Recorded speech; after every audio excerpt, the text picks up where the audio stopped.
Welcome everyone, and thank you very much for joining us here tonight. We as the Swiss Society are very proud to be able to host this speaker event together with Kalypso Nicolaïdis, Niklaus Nuspliger, and Alexis Lautenberg, centered around the big question of the relation of the UK and Switzerland to the EU. In a moment, I will hand it over to Annalena for an introduction. However, in the meantime, if you would like to stay updated on our next events, and especially speaker events, please visit our webpage, oxfordswisssociety.com, or like our Facebook page. Thank you very much. And Annalena, please take it away. Society with the title Beyond Cherry Picking, the future of the UK's and Switzerland relationship with the EU. And I think it couldn't be a better timing to discuss this topic. For those who followed a bit the news, it became fairly obvious after last week's turbulences in both Switzerland and the UK that the challenge of how to build sustainable and mutually beneficial relations with the EU has definitely not diminished, quite the contrary. At the same time, the clock is ticking and decisions will have to be taken soon. And so Switzerland and the UK share this moment of a critical juncture about their relation to the EU. And with that, maybe also a question of what sovereignty means to them in today's context.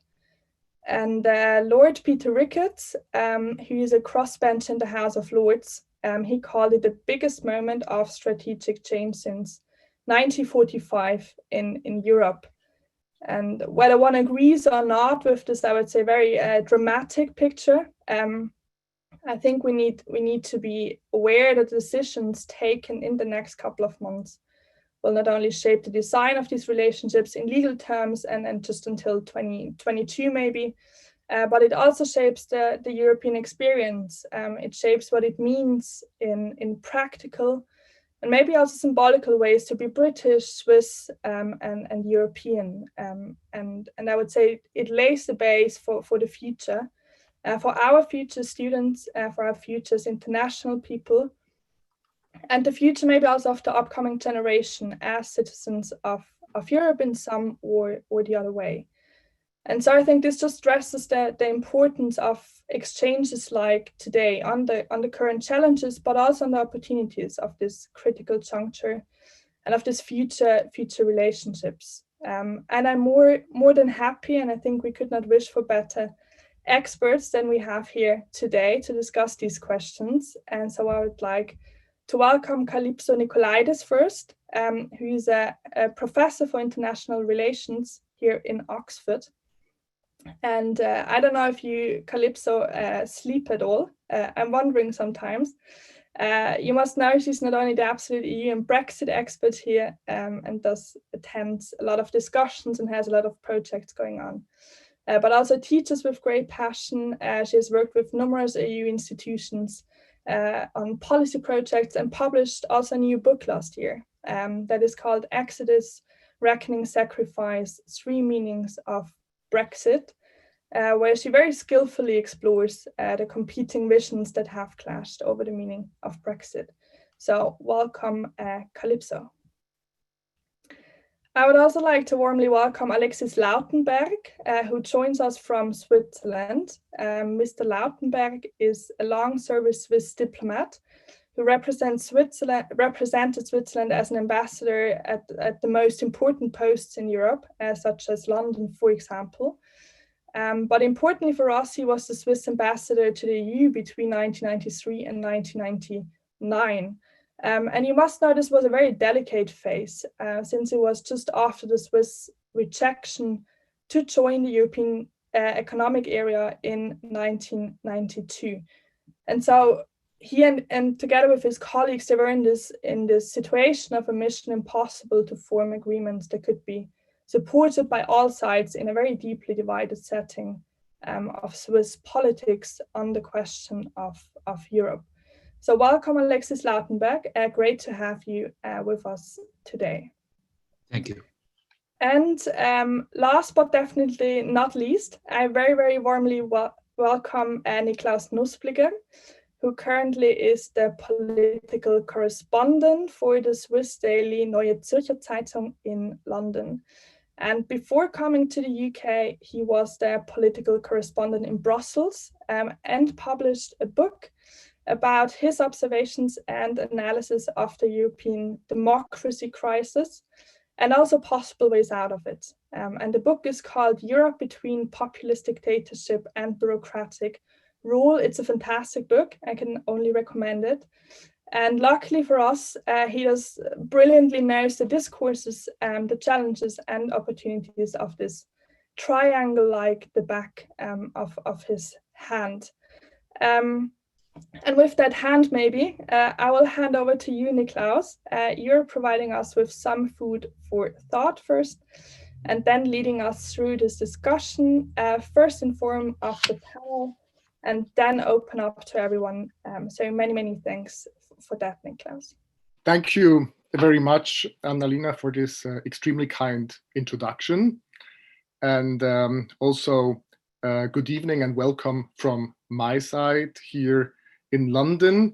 Thank you so much also to the Oxford Swiss Society for hosting this event and for having me as a moderator.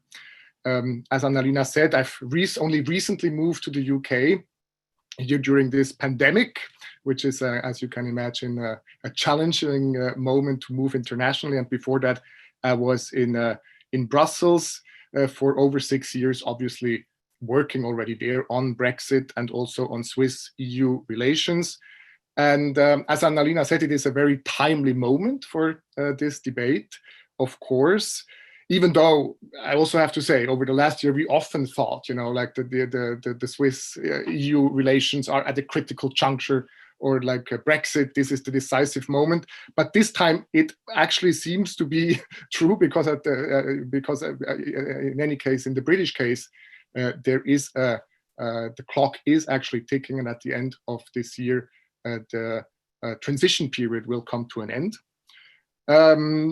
And at the same time, as you've already said, in Switzerland, we had like this vote recently and the Swiss people rejected a new initiative of the Swiss People's Party, this populist right-wing party that wanted to terminate effectively free movement of people and also this bilateral setting, or the set of bilateral agreements that Switzerland has with the European Union. This initiative was rejected. Now we have again this discussion on the institutional framework agreement. The Swiss government, I believe, will in the next weeks decide how to move that file forward, to go back to Brussels, re-engage, or possibly even renegotiate that institutional framework agreement we will see. But before we go into more detail on the state of play and the meaning of these negotiations and the Swiss-EU and UK-EU relations, I would maybe very quickly offer a few observations that I made over the last years as a journalist. And when I got to Brussels at the end of 2013, it was coming from New York from a previous posting then, I thought, because reading a bit like the Swiss press, you have the impression there are so many people in Brussels who day in and day out have nothing else to do than kind of looking for ways to punish the Swiss. But then to my astonishment, I realized that at the time there were only like maybe a dozen of people on the EU side who really kind of knew the Swiss EU file. And it was a very kind of a niche beat, if you wanted to cover Swiss EU relations. And then this slowly started to change during my time in Brussels. The first event was obviously in 2014, where the Swiss voted for the first time, and this time in favor of an initiative against mass immigration, which also kind of put into question the bilateral agreements, and namely the free movement agreement with the European Union. And all of a sudden, like, Switzerland was center stage. Swiss-EU relations were center stage. Like, the colleagues, journalists from different countries started asking me what is going on. And before that, they were actually quite happy if they didn't have to touch Swiss-EU relations because it was so complicated. And it will not be a surprise to you that namely the British colleagues were very interested in what was happening, and that was maybe already a kind of a prelude to what happened in 2016, Brexit vote, and that's when the interest in the Swiss model, so to speak, really increased in Brussels. And British colleagues started to go into the details, and that's maybe one of a point that I would make, that Britain is realizing or started to realize after that Brexit vote. If you want to have a relationship outside of the EU, it's going to be messy and it's going to be complicated. And not only did the number of British journalists increase in Brussels after they decided to leave, but also, in my opinion, the quality of the reporting increased.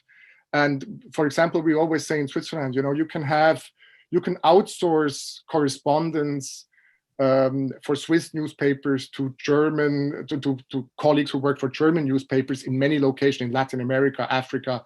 It might not be so important that you have somebody who is actually familiar with Swiss politics, but in Brussels it is actually the case. And I think like this is something very similar now happening in the UK.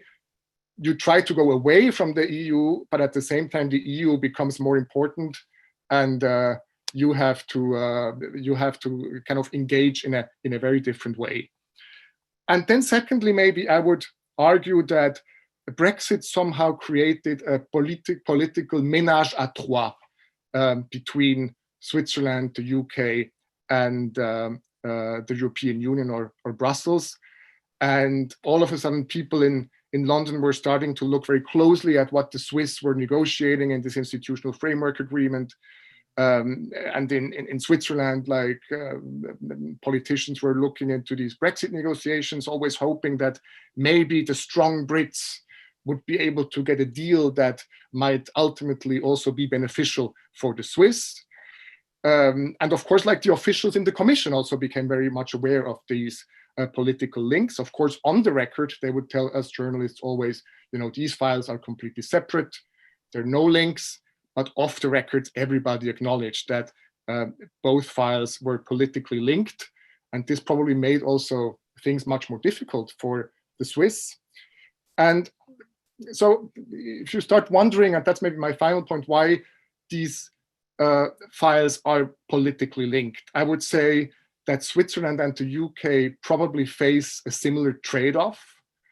They also have or you could find similar narratives in the public debate, Eurosceptic narratives. Maybe that's something we can come back to in the discussion. But both governments also adopt very different strategies when dealing with the UK.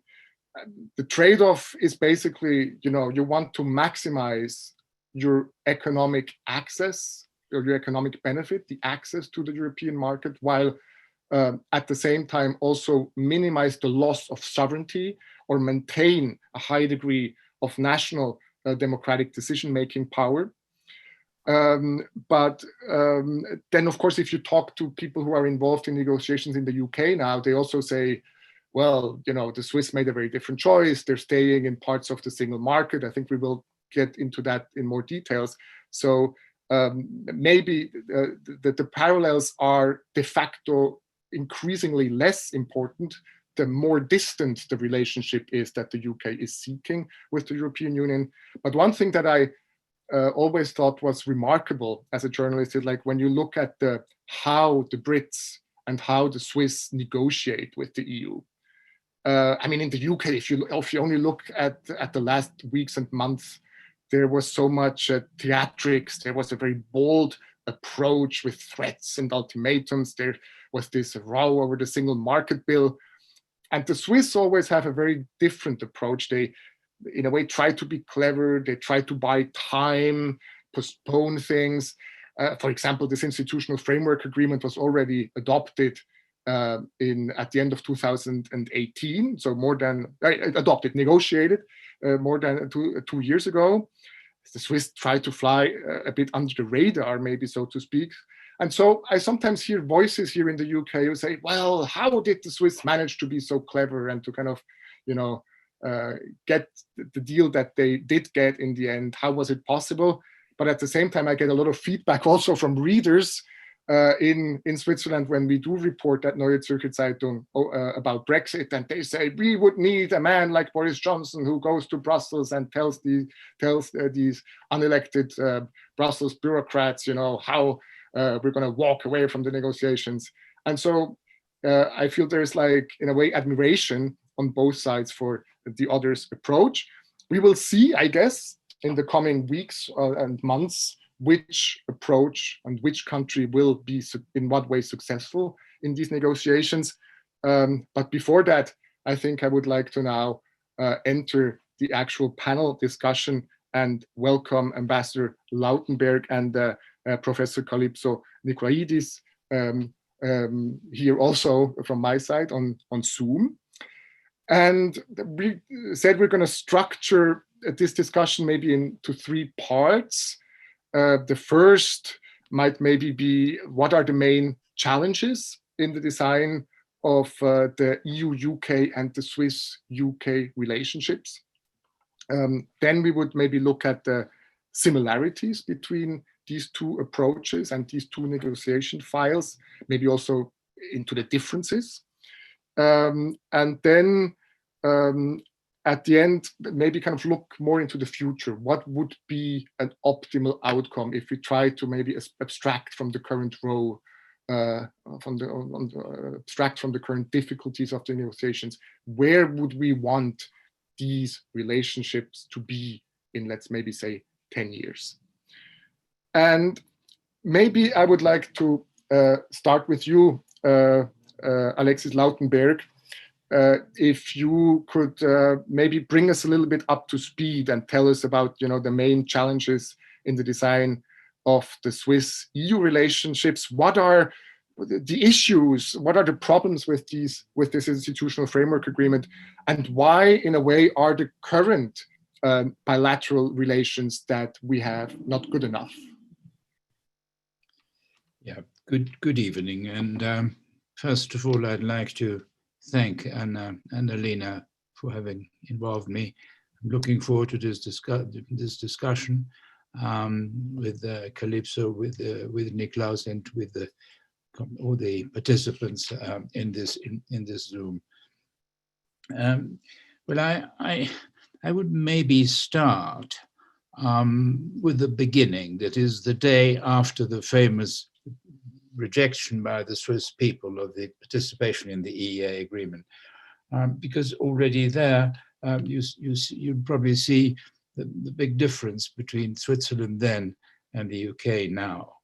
I mean, the key feature then, and we were sent to Brussels within months or weeks or months after that vote, it was that the Swiss didn't have a position.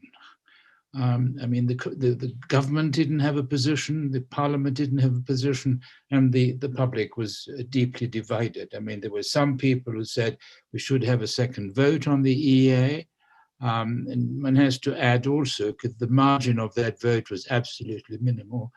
There was a second category of people who said, but all this is blunder. We should, as most of the other EFTA countries, join the EU and stop with these grey zone dealings which lead nowhere. And then the third category would say we don't need anything. There's no need for anything because things are working very well. And during the 7 years of the negotiation of the first package, basically we were confronted on the internal front. I mean, I'm speaking now from a point of view of of a diplomat, of a negotiator. We didn't have a clear position. Now, this is very different from today's position of the EU, although I was in London on that famous night, 23rd and 24th of June 2016. It was interesting because you really had very, very different reactions about how to go about it. But of course, in the course of the years, things have changed. I mean, we did succeed in getting through and voting 3 times on different bits and pieces of that first package of 7 agreements. So this type of relation has become more legitimate in a way in the public. And I guess that up to the present day, although people do tend to put elements of it, in particular the freedom of movement in question, I think there is a relatively solid majority to try to preserve what is there. Then other elements came into the game, in particular the participation in Schengen. Another element where the Swiss, in a certain way, were more or are more advanced now that the UK, when they were still in the European Union, and in a certain way, the fact that the European Union years later tried to put pressure on Switzerland for them to accept a framework institutional agreement. I mean, I didn't like the way in which it was done, but basically the union was right, because the way in which we negotiated these first 7 plus other agreements in the following years was really very, very, very complicated, and every one of these agreements had a different legal status, with different dispute settlement system, with different ways to manage them. So I mean, there was a certain logic in trying to establish a framework, an approach that I recognize also in the reaction of the European Union to the in the Brexit field. Now, where do we stand now? I mean, the Swiss have been under pressure for a long time now, and they underwent this negotiation.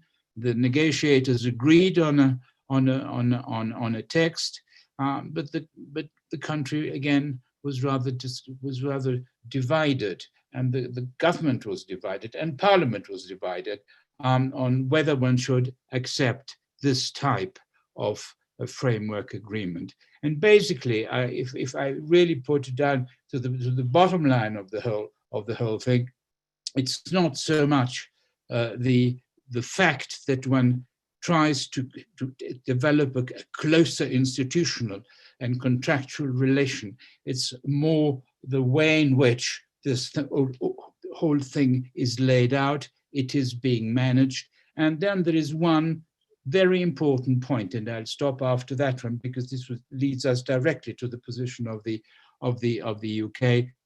I mean, the Swiss have succeeded in mixing in different agreements different types of participation in the single market.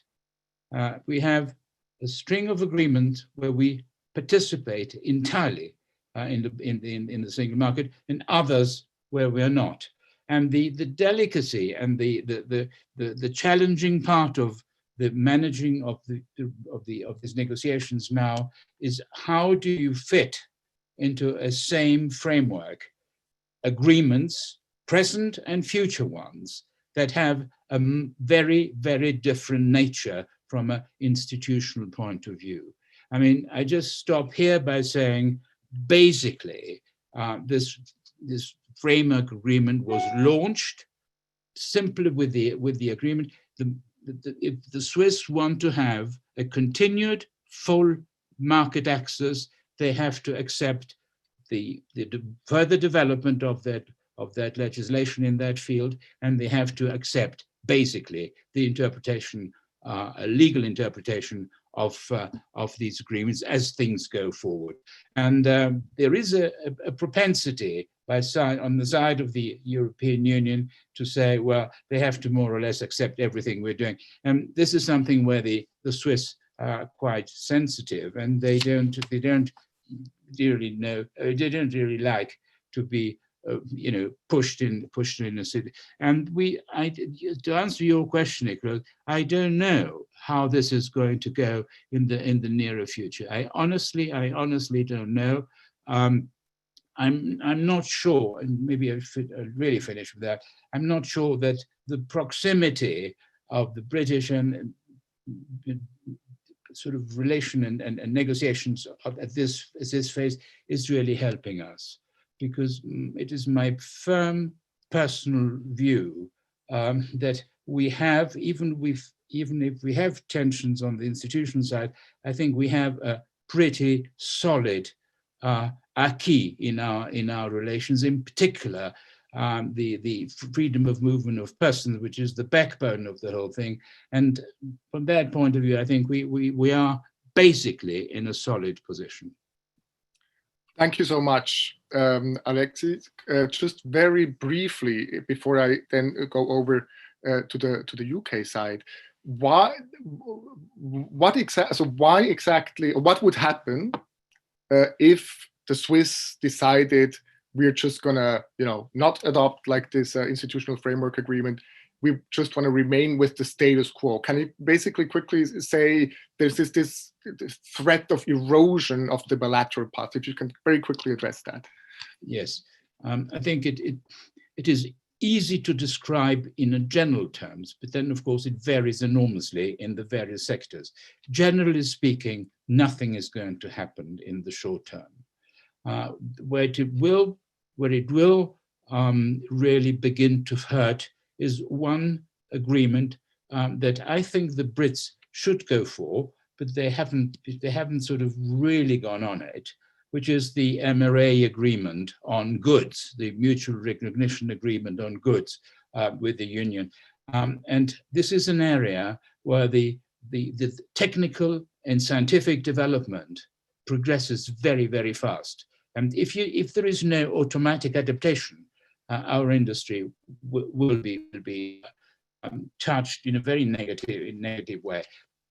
But I don't think that this is going to happen. I mean, there is going to be an agreement. I don't have any doubt. And the EU will have to accept that maybe some of the details have to be adapted. But I mean, the Swiss, and a large majority of the Swiss, recognize the vital importance of a working and a positive relation between the Swiss and the European Union.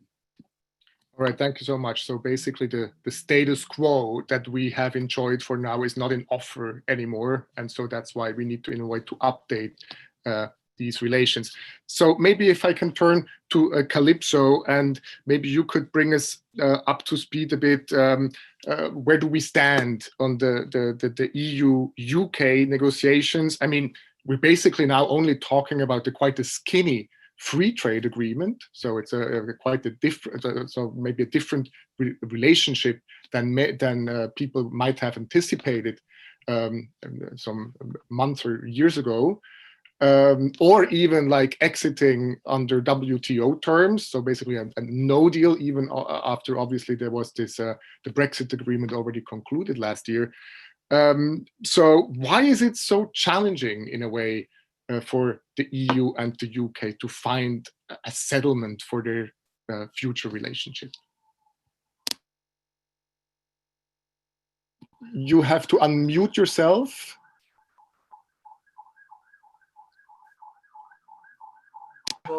Thank you, Niklaus, and wonderful to hear Ambassador Lautenberg on what is going on, and above all, Annalena and all the team. Great to talk about this magic triangle, or wretched triangle, however we want to call it, as Niklaus introduced us to.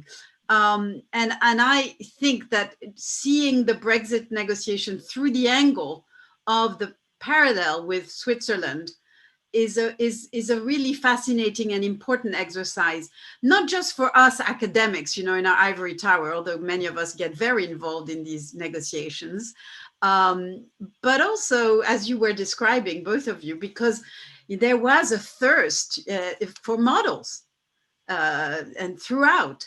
And one of the fundamental difficulty or tensions in the Brexit talks has been indeed this back and forth between, of course, we have off-the-shelf models, and no, every negotiation is totally idiosyncratic and its own thing. And so that's why I think that, if we look at the Swiss Brexit, Switzerland, Britain I would, if you allow me, Niklaus, to kind of answer your question by comparing with Switzerland, or at least perhaps suggesting to us all that there are at least 3 ways in which Britain and Switzerland relate here. On one hand, Switzerland has been a kind of cautionary tale for Britain, right? And to start with the kind of atmospherics, Niklaus, you were just talking about in domestic politics on both sides, you were telling us that Switzerland are much more under the radar, but still you get this feedback. Still, we got the previous vote on free movement that was very sensitive to deal with. Just like in Britain, there is a free movement issue. This is not Norway. We do know that Norway dealt with its EU problem very much by depoliticizing. I don't think you, the Swiss, have quite succeeded in depoliticizing the relationship with the EU. Maybe not as much as some would like in Switzerland. And of course, it's not as politicized as Britain. So we've got a spectrum of politicization, which is it's in itself very interesting. And that negotiators and politicians like Ambassador Lautenberg have to reckon with, right? And I would suggest that the first, point is that to this day, the British people as a whole, but as individuals, are very ambivalent about the relationship. That most people want to take back control, even Remainers, or keep control, and that's true in Switzerland, that's true in Britain, but also want to cooperate with their big fat neighbor, the EU. So that's a common kind of atmospherics in domestic politics, and it expresses itself at different times in different ways. That's on the country. On the EU side, you've got a kind of subtle resentment, which, Niklaus, you were talking about. The Swiss have heard again and again, we don't want to punish the Swiss for not loving us, not wanting to be part of us, nor do we want to punish Britain, do we? But I think of thou protest too much. And in fact, we do know that the key challenge for the EU is to make sure that neither Switzerland nor Britain has the advantage of membership. Fair enough, they produce in Brussels regional public goods, global public goods. Takes a lot of blood and sweat of lots and lots of people taking the Eurostar to go to, and planes to go to Brussels, or these days to be on screens like we are. But it's a big investment. So, why should others have access to it? And that then comes back to the parallel, because of course, when this whole started, the UK implicitly wanted to be treated like something very special, a very new animal in the international sphere, a former EU member state. We've never had that in the world, right? But what does the EU say? No, you're going to be a third country, just like Switzerland. So this question of, and to this day, when you have Barnier just a few, saying again, well, hey guys, you can't be like Canada because you're asking for more than Canada. Yes, they are, and we can come back to this. But because the UK does consider itself as a former member state, with all the tie that implies. So this is a big asymmetry with Switzerland, and the EU wants to push back and say, no, look, we've got a category and it's third country and it's variations on a theme. But of course, the EU then has a further resentment that this time vis-a-vis with Switzerland. It's been trying to get rid of this patchwork of 100, bilateral agreements for many, many years, as Alexis was just telling us. And that's the renegotiation part 1, part 2 of the agreements. We don't have to get into the detail. And it's been really, really hard. And the Swiss have been a bit, stubborn. How dare you guys, you've been a bit tough. And you're giving a bad example, bad inspiration to the UK, because the UK, just like Switzerland, also wanted to have cherry picking, the title of your talk. But what's wrong with cherry picking? We all love to pick cherries. We all love to have cake and eat it too. In French, we say avoir le beurre et l'argent du beurre et les baisers de la fermière. That's human. And it's normal that anyone negotiating something in the international system, as I teach my students, will try to have the best of many worlds. And we all do that too, you know, when you relate to your kids, to your parents, your friends, you know, that's what you want. It's human. So Switzerland wants that, the UK wants that, and the EU is trying to create some boxes, because the EU is the queen of process. The EU needs to simplify things because it needs to have loads of committees and member states and national parliaments chip in on all this. So it really needs to have a single structure. The problem, and you could kind of say, okay, EU, you've got a point, you know, we want to simplify. And as Alexis was telling us, Switzerland has tried to be understanding and say, okay, we understand you need a simple structure. But here's the problem that both sides have, and this is why we're in such a, you know, coming back to the core question, Niklaus, is that both Switzerland and Britain have had to face the temptation, what I would call the temptation of asymmetric power, the eternal EU temptation of asymmetric power. We have an EU in the world that has a lot of, you know, it's very insecure. It feels insecure. It has geopolitical solitude. It's hard to be the EU these days. It's been hard. Are we really an actor? Are we an actor, not an actor? What kind of actor, normative or this and that? But what does the EU have? One big thing, regulatory power, the trade regulatory nexus. It can be a regulatory hegemon in the world through the Brussels effect, but even more in the neighborhood, and even more with two big economies, the Swiss and the Brits. The Swiss are the biggest trading partner of the EU, my God, you know, but still the EU is like, okay, we give you something we call privileged partnership, but you have the privilege of being bullied more than the rest of the world, if I can be a bit provocative. And so just very quickly, you know, we have the question you've already alluded to, Niklaus, of the so-called parallelism that gives, you know, buttons of anger to the Brits, where the margin of interpretation in the dynamic alignment to EU rules, that's always what's at stake. You've got access in exchange for convergence, rights in exchange for obligations of being like us. And of course, the problem here, and Switzerland has been at the forefront, is the other side wants two things. It wants some margin of maneuver, some margin of interpretation, Switzerland and Britain. That's the very big thing right now in the British negotiation, as in how do we do state aid? We can come back to that, but let us do it our own way. And interestingly, and that's a very British kind of add-on, we want more symmetry, mutuality. You want to influence us? Well, why can't we influence you? You want to have a say in our state aid approach? Well, we should have a say in yours. And in fact, that's kind of where we are now, but we're not quite there yet. In the temptation of power, when it goes really bad, and when this whole kind of parallelism doesn't work, or, you know, where what goes with it, which is participation, you get access, but we trade with you, but we, Switzerland or Britain, we participate in your decision-making to influence your rules if you don't give us enough margin of interpretation. That's really hard and complex for the EU. We understand that.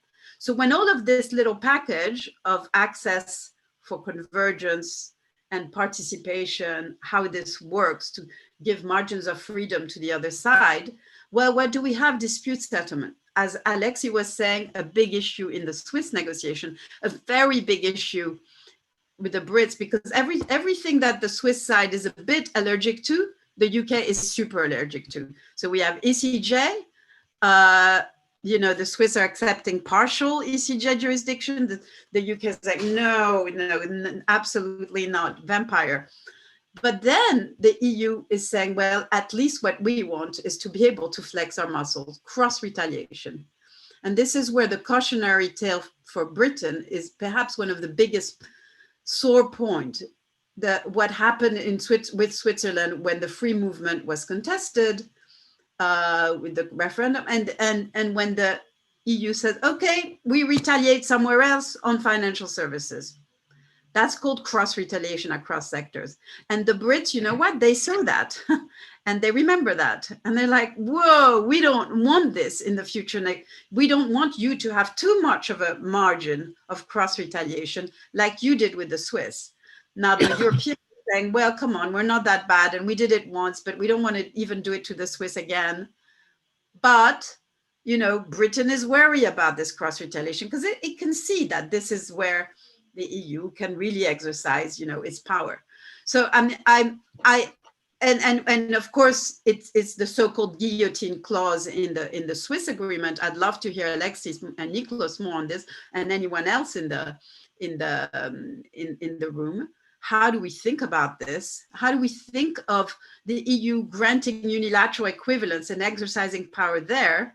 Because power, what is power? It's arbitrariness or perception of arbitrariness. And to the extent that the EU insists on equivalence, it can be arbitrary. I mean, of course, it's fine to do equivalence. That's how you do it in financial services. But both Switzerland and Britain have a real stake, especially because they're two big financial centers, in questioning the way in which the EU, again, exercises that power. Does it exercise purely on regulatory grounds? You are kosher, your financial services are kosher, your capital adequacy ratio is kosher, whatever you want, or does it use it as an instrument of industrial policy to favor its own? Is it tempted to do that? That's, again, the temptations of power. So I would say the challenges are both shared, but to different degrees between Switzerland and Britain today, Niklaus.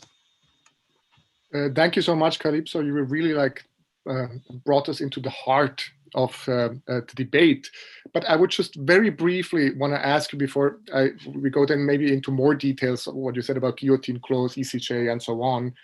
Would you say, given that Brussels or the European Union insisted on that parallelism and insisted that there must be, for every rights you get, there must be obligations, that it was a necessity in the end that Brexit was going to be like a hard Brexit if it was going to make sense, and that we're now only talking about the FTA?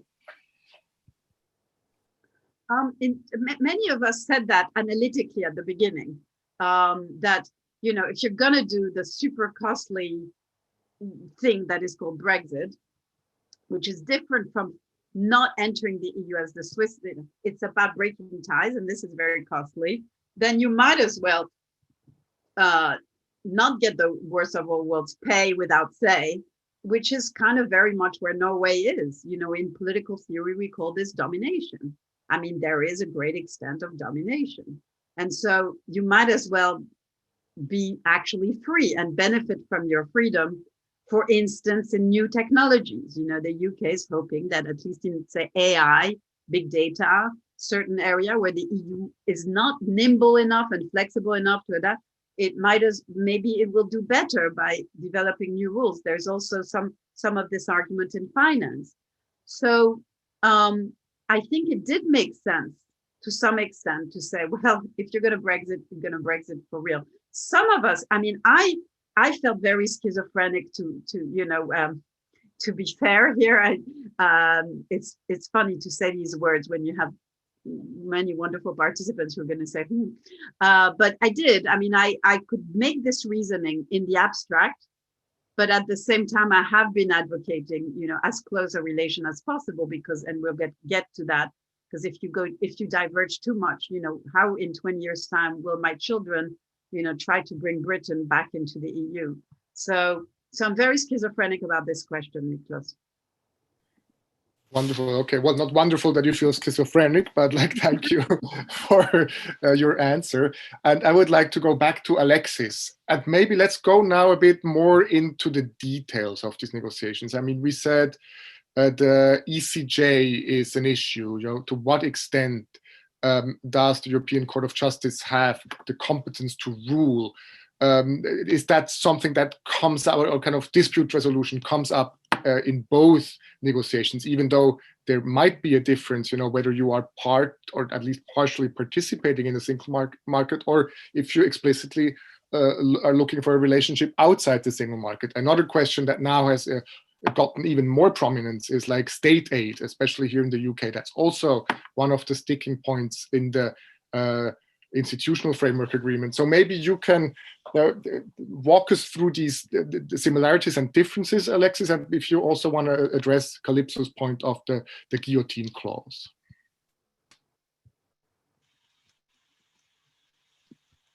Did we lose Alexis maybe, or is he still around? Can you hear me? Yes, now we can. Okay. I was saying I loved Kalypso's intervention, particularly the idea of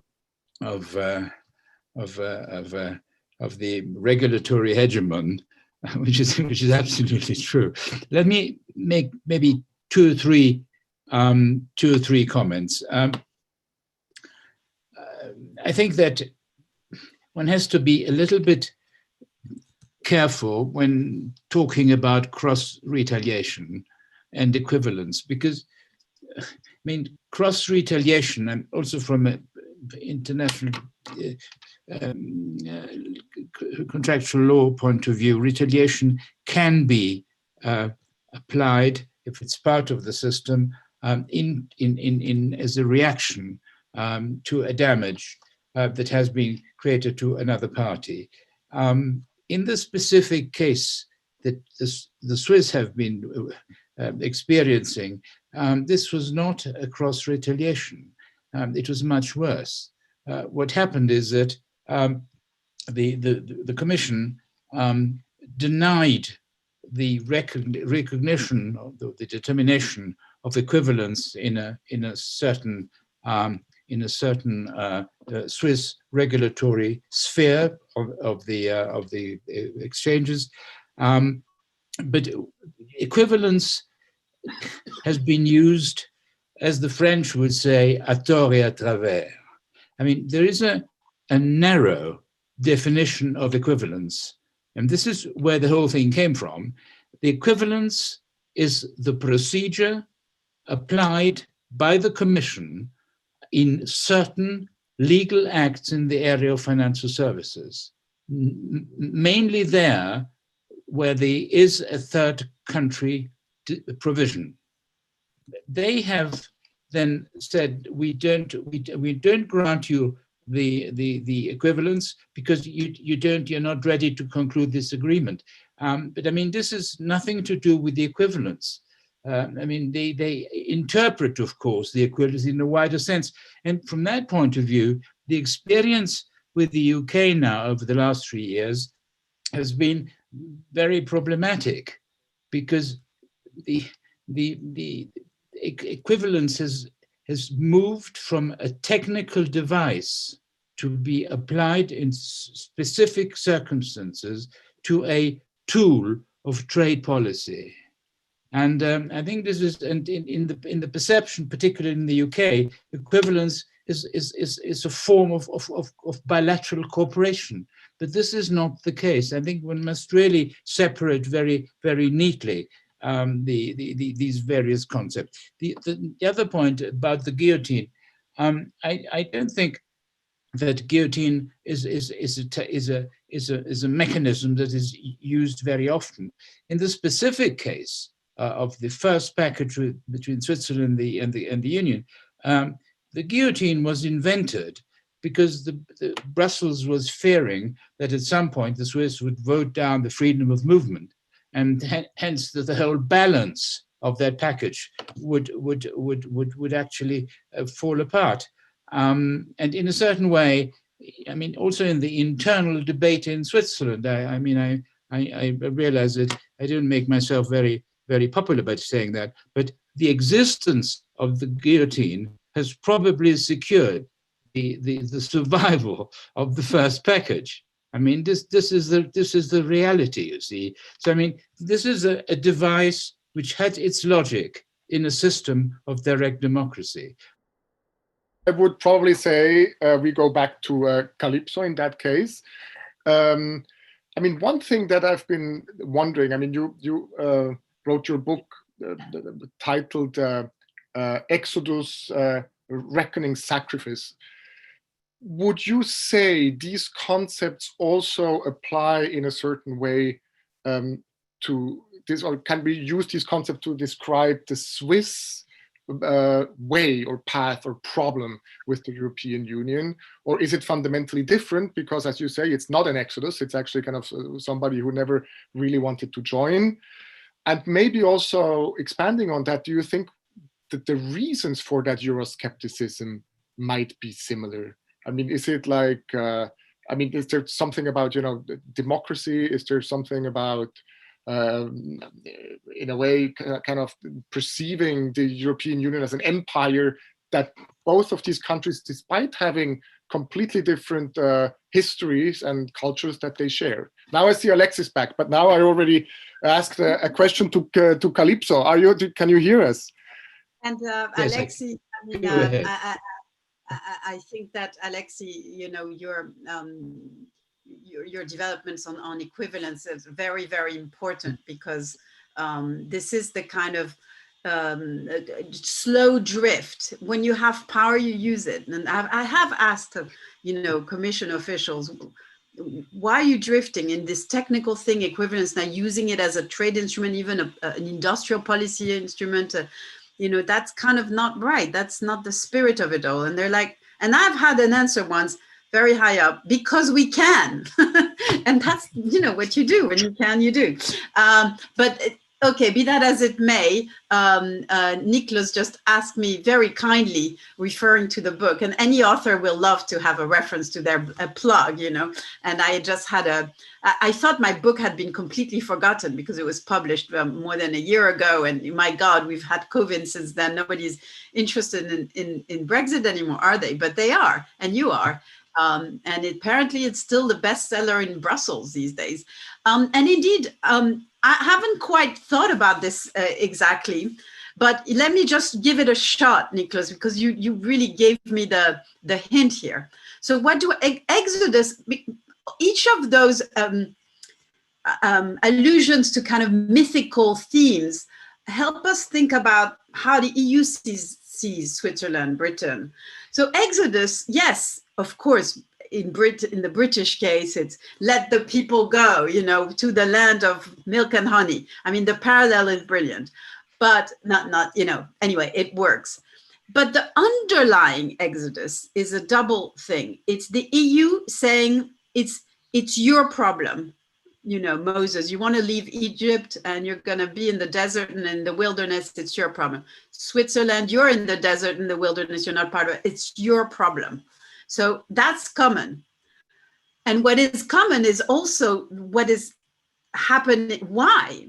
The sense of exceptionalism, you know, the chosen people. Now, Switzerland and Britain have very different ways of thinking of themselves as exceptional. In fact, there is nothing less exceptional than exceptionalism. Every country has its own variant of exceptionalism.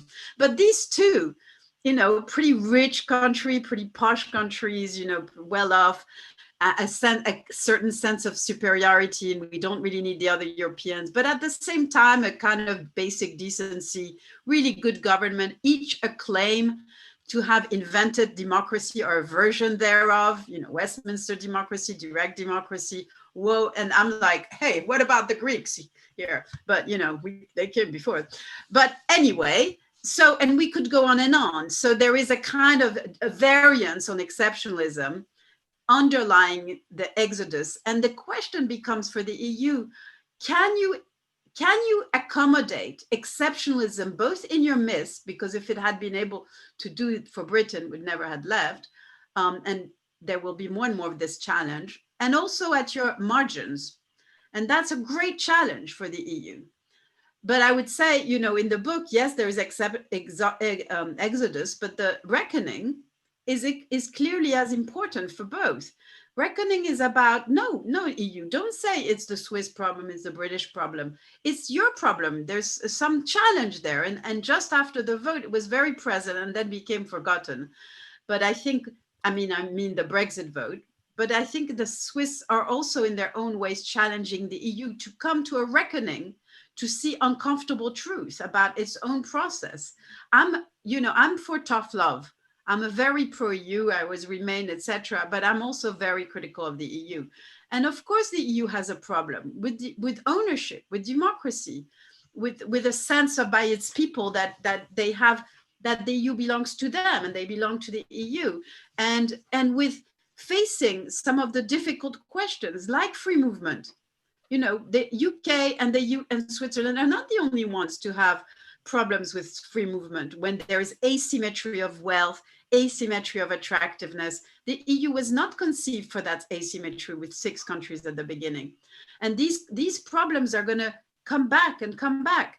And why isn't the EU capable of using UK, Switzerland as moments of reckoning? And finally, sacrifice is very important, because in sacrifice, I note that isn't it interesting that the EU has been so united against Britain, one of its own member states. The EU doesn't manage to be very united on China, on Sisi, on Erdogan, or even on Trump. And maybe it's getting better now. But when it comes to dealing with a nice, friendly, like-minded country like Switzerland, like Britain, it is united. And it's so in a way, these countries are kind of sacrificed for the sake of unity and for the claiming of Europe's, integrity and autonomy, its big principles. And fair enough. So I deconstruct this in the book, what this kind of sacrifice. But I think that the EU needs to be self-aware of this and needs to realize that at the end of the day, and I know you want to get to this, Niklaus, what would be a better approach? Maybe to consider Switzerland and Britain as trailblazers, as places where we can really experiment with fruitful external relations, where we don't fall prey to the temptation of asymmetric power. Wonderful, thank you so much.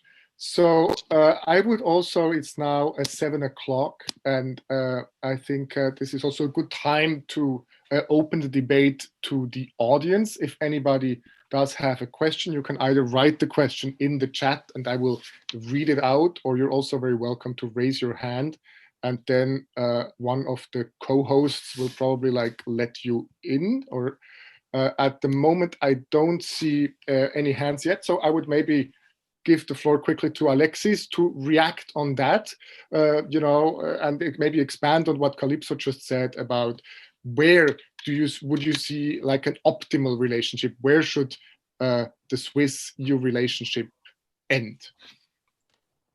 I'll try.